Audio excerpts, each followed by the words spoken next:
भारत की 75 से ज्यादा ऐसी कंपनियां हैं जिनमें चीन के निवेशकों ने बहुत अच्छी खासी पैठ बना ली है। ये कंपनियां e commerce, financial technology, media और सोशल मीडिया एग्रीगेशन सर्विसेज और लॉजिस्टिक्स के फील्ड में काम करती हैं।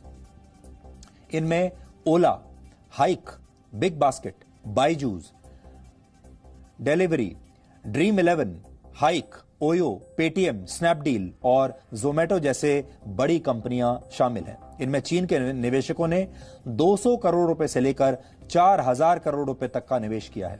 वैसे तो भारत के कुल फॉरेन डायरेक्ट इन्वेस्टमेंट यानी एफडीआई में चीन का हिस्सा 1% से भी कम है, लेकिन जिस तरह से चीन की कंपनियों ने अपनी हिस्सेदारी बढ़ाई है हाल के दिनों में, खासतौर पर उन ब्रांड्स में जो आपके दैनिक जीवन का हिस्सा बन चुके हैं, इससे सबकी चिंताएं बढ़ जाती हैं। सिर्फ यही नहीं, चीन ने भारत के बाजार पर कब्जा करने के लिए अपने प्रोडक्ट्स पर भी पूरी ताकत लगाई है। चीन के वीडियो ऐप टिकटॉक ने भारत में गूगल के यूट्यूब को भी पीछे छोड़ दिया है। भारतीय बाजार में चीन के ओप्पो ब्रांड और शाओमी जैसे ब्रांड्स ने सबको पीछे छोड़ दिया है। इनका मार्केट शेयर करीब 72% हो चुका है। यानी जब दुनिया चीन से इकोनॉमिक डिस्टेंसिंग की बात कर रही है तो चीन ने भारत में अपने पैर जमा लिए हैं। सोशल डिस्टेंसिंग के बारे में तो आप लगातार सुन ही रहे हैं, लेकिन अब दुनिया के बहुत सारे देश ऐसे हैं जो सोशल डिस्टेंसिंग के बाद चीन से इकोनॉमिक डिस्टेंसिंग रखना चाहते हैं। भारत में ऑटोमेटिक रूट या फिर गवर्नमेंट रूट से विदेशी निवेश की मंजूरी दी जाती है। ऑटोमेटिक रूट में सरकारी मंजूरी की जरूरत नहीं होती, जबकि गवर्नमेंट रूट में निवेश के लिए सरकार की मंजूरी की जरूरत होती है। लेकिन भारत जैसे देशों में कई सेक्टर बहुत संवेदनशील होते हैं, इसलिए इन सेक्टर्स में विदेशी कंपनियों को पूरी तरह से कंट्रोल न देने के लिए कड़े नियम बनाए गए हैं। पिछले कुछ वर्षों में सीधे विदेशी निवेश पर कई रियायतें दी गई, जिससे अर्थव्यवस्था की स्पीड बढ़ाई जा सके। इनमें इंश्योरेंस सेक्टर है, medical sector, pension sector, petroleum और पावर एक्सचेंज में 49% तक विदेशी निवेश की मंजूरी है। भारत में सीधा विदेशी निवेश अभी जीडीपी का सिर्फ 2% है, जिससे सरकार जिसे 6% तक ले जाना चाहती है। और इसी की वजह से कई सेक्टर्स में एफडीआई के नियमों को नरम किया गया है, जिससे वर्ष 2025 तक $5 ट्रिलियन की अर्थव्यवस्था बनाने का लक्ष्य पूरा किया जा सके। लेकिन भारत के बाजार में चीन की कंपनियों की पैठ ने अब सबकी चिंताएं बढ़ा दी हैं। इस समय दुनिया में करीब 400 करोड़ लोग हैं पूरी दुनिया में जो इस समय लॉकडाउन में हैं। लेकिन एक देश ऐसा है जो लॉकडाउन में नहीं है, जो पूरी तरह से लॉकडाउन से बाहर आ चुका है, जो अनलॉक हो चुका है। उस देश का नाम है चीन। इसलिए इस बात को समझिए कि पूरी दुनिया की फैक्ट्रियां, बाजार, दफ्तर सब बंद पड़े हैं, लेकिन एक देश ऐसा है जहां सब कुछ चालू है, जहां सब कुछ पहले जैसा है, और वो है चीन। और चीन इस स्थिति का पूरा फायदा उठाने की कोशिश कर रहा है। और जैसा कि हम आपको पहले भी लगातार बताते आ रहे हैं, हो सकता है कि जब तक दुनिया के बड़े बड़े देश कोरोना वायरस को कंट्रोल करेंगे, तब तक चीन उनकी अर्थव्यवस्थाओं को कंट्रोल कर चुका होगा। लेकिन क्या संकट के इस दौर में भारत चीन के इस वायरस वाले विस्तारवाद से बच पाएगा? क्या भारत के लिए चीन को रोकना संभव होगा? और क्या चीन इस समय भारत के बारे में भी वही रणनीति बना रहा है जो कि दूसरे पश्चिमी देशों के बारे में बना रहा है? आज हम भारत के सामने खड़ी इस चुनौती का विश्लेषण करेंगे, लेकिन सबसे पहले वो खबर जान लीजिए जो हमारे इस विश्लेषण का आज का आधार बनी है। एक भारत में बहुत बड़ी कंपनी है HDFC, आपने इसका नाम तो सुना ही होगा। HDFC लिमिटेड यानी housing development finance corporation limited Bharat के सबसे बड़े कर्जदाताओं में से एक है। यह संस्थान भारत में बड़े पैमाने पर लोगों को घर खरीदने के लिए लोन देती है। यहां हम साफ कर दें कि हम HDFC बैंक की बात नहीं कर रहे, यह संस्था उससे अलग है। लेकिन आज HDFC चीन की वजह से चर्चाओं में है, क्योंकि चीन के सेंट्रल बैंक ने HDFC में निवेश किया है। अब पीपुल्स बैंक ऑफ चाइना की HDFC में 1% से ज्यादा की हिस्सेदारी हो गई है। और यह आप समझ लीजिए चीन का, आप ऐसे मानिए कि जैसे हमारे यहां रिजर्व बैंक ऑफ इंडिया है, इसी तरह यह चीन का बैंक है। जब भी कोई विदेशी कंपनी भारत की किसी कंपनी में 1% से ज्यादा की हिस्सेदारी खरीद लेती है, तो उसे नियमों का पालन करने वाली ऐसी संस्थाओं को इसकी जानकारी अथॉरिटीज को देनी होती है। और इसी नियम के तहत इस निवेश की जानकारी बाहर आई है, क्योंकि जैसे ही पीपुल्स बैंक ऑफ चाइना की जो हिस्सेदारी है वो एचडीएफसी में 1% से ऊपर गई, वैसे ही ये मैंडेटरी है, यानी नियमों के मुताबिक इसकी घोषणा करनी जरूरी होती है। और जब ये घोषणा हुई तभी बाहर की दुनिया को ये पता चला कि पीपल्स बैंक ऑफ चाइना की हिस्सेदारी 1% एचडीएफसी में है। अब people's bank of China Bharat के रिजर्व बैंक ऑफ इंडिया की तरह है, चीन का सरकारी बैंक है, यानी ये चीन के बैंकों का बैंक है और चीन की आर्थिक नीतियां तय करने में इस बैंक की बहुत बड़ी भूमिका होती है। यह खबर इसलिए हैरान करने वाली है क्योंकि एचडीएफसी में चीन के किसी साधारण बैंक ने नहीं, बल्कि चीन के केंद्रीय बैंक ने निवेश किया है। दूसरी महत्वपूर्ण बात यह है कि चीन ऐसे समय में भारत की बड़ी बड़ी कंपनियों में निवेश कर रहा है जब भारत की अर्थव्यवस्था भी संकट के दौर से गुजर रही है। यानी भारत में भी ऐसी बहुत सारी कंपनियां हैं जिन्हें अब पैसे की जरूरत पड़ेगी और इसी स्थिति का फायदा उठाते हुए चीन की बड़ी बड़ी कंपनियां या चीन के बैंक अब भारत की बड़ी बड़ी कंपनियों में निवेश करना शुरू कर चुके होंगे या कर देंगे।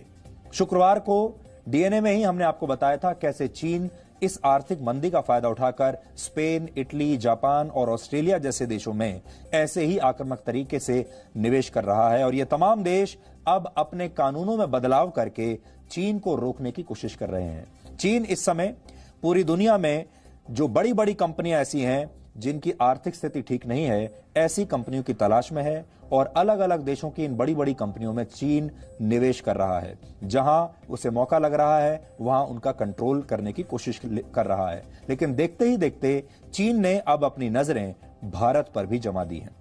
हालांकि भारत में चीन का निवेश गैर कानूनी नहीं है, इसीलिए हम आपको यह भी स्पष्ट कर दें कि जो कुछ एचडीएफसी में हुआ है ये गैर कानूनी नहीं है, नियमों के मुताबिक ही हुआ है। लेकिन चीन के इस निवेश की टाइमिंग को लेकर सवाल खड़े हो रहे हैं। इसलिए आज आपको जानना चाहिए कि भारत के लिए सावधान रहना क्यों जरूरी है और चीन के विस्तारवाद से खुद को बचाने के लिए भारत क्या क्या कर सकता है।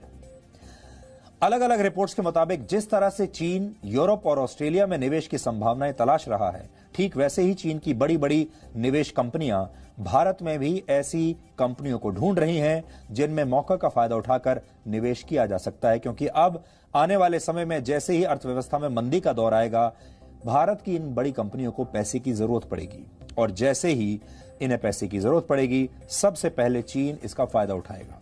इस दौड़ में सबसे आगे है industrial and commercial bank of China और द चाइना इन्वेस्टमेंट कॉरपोरेशन। सूत्रों के मुताबिक ये दोनों संस्थाएं भारत में 4005 करोड़ से लेकर 5000 करोड़ रुपए तक का निवेश करना चाहती हैं। कोरोना वायरस की वजह से पूरी दुनिया की अर्थव्यवस्थाएं संकट के दौर से गुजर रही हैं और चीन ये अवसर अपने हाथ से जाने नहीं देना चाहता। रिपोर्ट्स के मुताबिक चीन के पीपल्स बैंक ऑफ चाइना के पास 390 लाख करोड़ रुपए की संपत्ति है। 390 लाख करोड़, यह भारत की कुल अर्थव्यवस्था से भी लगभग दुगना है। संपत्ति के हिसाब से यह दुनिया का सबसे अमीर सेंट्रल बैंक है। इस पर एचडीएफसी की तरफ से अभी एक बयान भी आया है। एचडीएफसी के सीईओ दीपक पारेख ने कहा है कि इस निवेश में कुछ भी नया नहीं है। एचडीएफसी में कई और बड़ी बड़ी विदेशी कंपनियों का निवेश पहले से है। एचडीएफसी के मुताबिक जैसे ही किसी विदेशी कंपनी की हिस्सेदारी 1% से ज्यादा होती है, इसकी घोषणा करनी होती है नियमों के मुताबिक और शायद इसीलिए आज एचडीएफसी चर्चा में है। ये एचडीएफसी का पक्ष है जो हमने अभी आपके सामने रखा। इसलिए अब ये समझिए कि एचडीएफसी में पीपल्स बैंक ऑफ चाइना का निवेश किस तरफ इशारा करता है। लॉकडाउन की वजह से एचडीएफसी को भी काफी नुकसान हुआ है पिछले कुछ दिनों में और पिछले कुछ हफ्तों में इसके शेयर 25% तक गिर चुके हैं। जाहिर है चीन के सेंट्रल बैंक के पास इससे सुनहरा मौका नहीं हो सकता था क्योंकि चीन ये निवेश भारी डिस्काउंट पर कर सकता है। हालांकि इसमें कोई कानूनी अड़चन नहीं है, लेकिन फिर भी भारत सरकार इस निवेश को लेकर काफी सतर्क हो गई है और सूत्रों के मुताबिक इस बात से सरकार में कुछ लोग नाराज भी हैं कि इस ट्रांजैक्शन को लेकर किसी को पहले से सतर्क क्यों नहीं किया गया।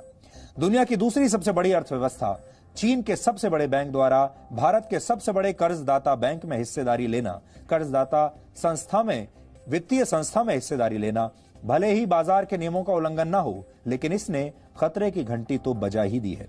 हालांकि चीन के सेंट्रल बैंक ने एचडीएफसी में अपनी कुल संपत्ति का सिर्फ 0.007% निवेश किया है और इससे एचडीएफसी के मैनेजमेंट कंट्रोल को भी कोई खतरा नहीं है। लेकिन इस निवेश ने भारतीय बाजार को कुछ हद तक चिंता में डाल दिया है। इस निवेश के बावजूद एचडीएफसी के शेयर आज 3% तक गिर गए। यानी बाजार को चीन का यह आक्रामक रवैया शायद पसंद नहीं आया और अब चीन की इस विस्तारवाद वाली नीति को देखते हुए भारत को भी अपने किले मजबूत करने होंगे।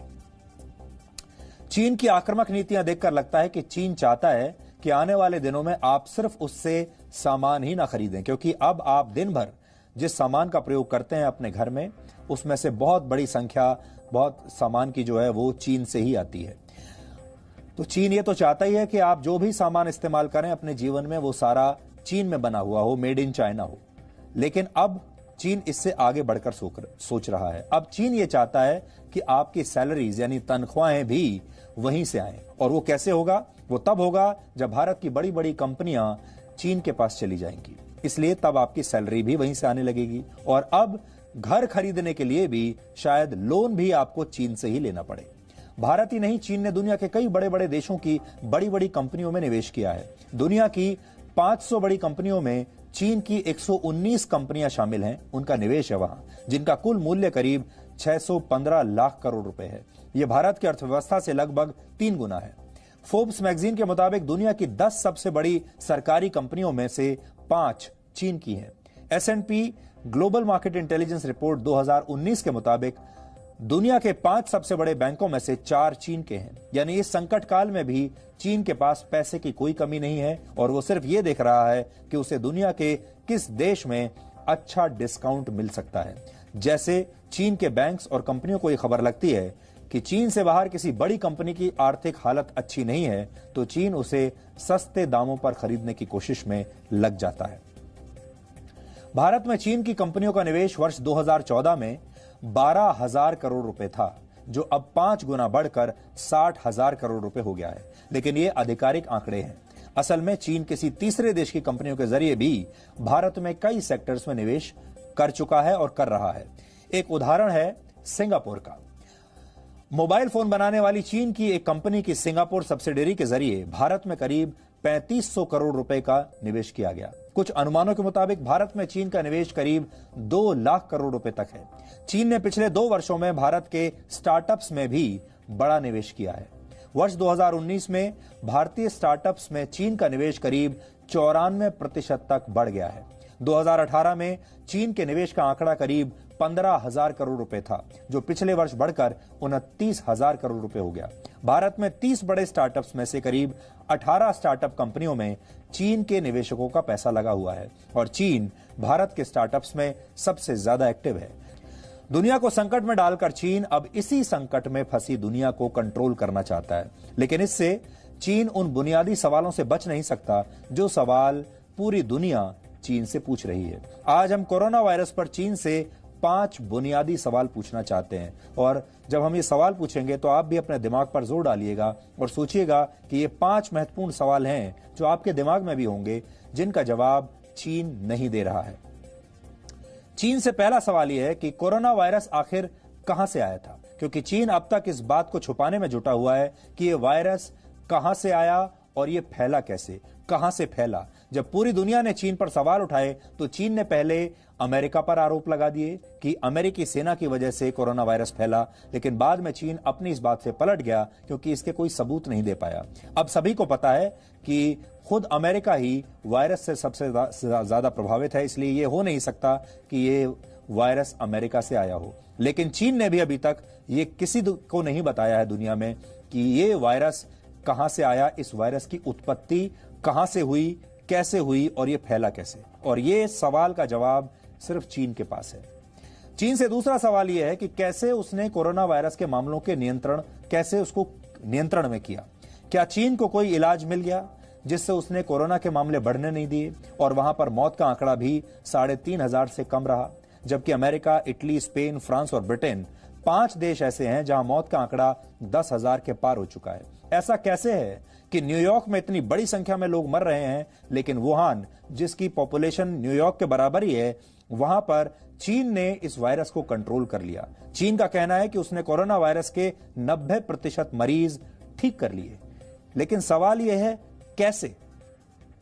चीन से तीसरा सवाल है कि कोरोना वायरस पर उसकी रिसर्च का क्या हुआ। वायरस का पहला मामला दिसंबर 2019 में आया था। दिसंबर से लेकर अब तक करीब 4 महीने हो चुके। चीन ने वायरस के बारे में पूरी स्पष्टता के साथ दुनिया को कुछ नहीं बताया है। चीन ने वायरस को लेकर अपने यहां रिसर्च पेपर पर कड़ी निगरानी लगा दी है। अब जो भी रिसर्च हो रही है उसे चीन के अधिकारियों की मंजूरी के बाद ही दुनिया के सामने लाया जा सकता है। यानी चीन ना तो रिसर्च के बारे में कुछ बता रहा है, ना ये बता रहा है कि उसने इस कोरोना वायरस को कंट्रोल कैसे किया, ना चीन पूरी दुनिया को यह बता रहा है कि इसकी दवाई क्या है। क्योंकि अगर चीन ने इतने अच्छे तरीके से वुहान में इसे कंट्रोल किया है 100 दिनों के अंदर, तो चीन को ये जो फॉर्मूला है पूरी दुनिया के साथ शेयर करना चाहिए, जो उसने नहीं किया। चीन से चौथा सवाल यह कि चीन ने कोरोना वायरस के बारे में गहराई से पता लगाने के लिए अंतर्राष्ट्रीय विशेषज्ञों को अपने यहां आने की अनुमति क्यों नहीं दी? क्यों नहीं कहा कि चीन आकर अंतर्राष्ट्रीय विशेषज्ञ वायरस के बारे में अध्ययन करें? अमेरिका ने चीन को ऑफर किया था कि वो विशेषज्ञ भेजने के लिए तैयार है, लेकिन चीन ने इनकार कर दिया। विश्व स्वास्थ्य संगठन की टीम वुहान जरूर गई थी, लेकिन किसी को नहीं पता कि वुहान से उन्हें क्या जानकारियां मिली। वैसे भी वर्ल्ड हेल्थ ऑर्गेनाइजेशन और चीन की मिलीभगत के आरोप अब पूरी दुनिया में लग रहे हैं। और पांचवा और आखिरी सवाल चीन से यह है कि चीन अब तक दुनिया को यह भरोसा क्यों नहीं दे पाया कि ऐसा वायरस दोबारा नहीं फैलेगा? क्योंकि चीन ने अपने वेट मार्केट्स बंद नहीं किए, बल्कि उन्हें फिर से शुरू कर दिया। आपको याद होगा, चीन ने जब हालात कंट्रोल कर लिए और वहां जिंदगी सामान्य होने लगी, तो चीन में फिर से ये वेट मार्केट्स खोल दिए गए। ये वो बाजार हैं जहां पर चमगादड़ों और दूसरे जीव जंतुओं के मांस का कारोबार होता है। यही माना जाता है कि इन्हीं वेट मार्केट से कोरोना वायरस इंसानों में पहुंचा। क्या चीन फिर से दुनिया को नई महामारी देने की तैयारी कर रहा है? और ये वायरस कहां से आया, उसके बारे में दो ही थ्योरी चलती है। एक थ्योरी ये कि वेट मार्केट से ये वायरस बाहर निकला, और कहा तो यह जाता है कि चीन में जो चमगादड़ जो थी वहां से ये वायरस की उत्पत्ति हुई है, यानी वेट मार्केट से ये निकला। दूसरी थ्योरी यह है कि चीन में एक वायरस बैंक है और उस वायरस बैंक से ये वायरस बाहर आया है। लेकिन दोनों ही बातें सिर्फ चीन जानता है, और चीन ने अब तक दुनिया को नहीं बताया है कि ये वायरस आया कहां से, इसका इलाज क्या है, क्या चीन ने इसे कंट्रोल कैसे किया, चीन ने अब तक इस पर कितने शोध किए हैं, ये बातें चीन नहीं बता रहा है।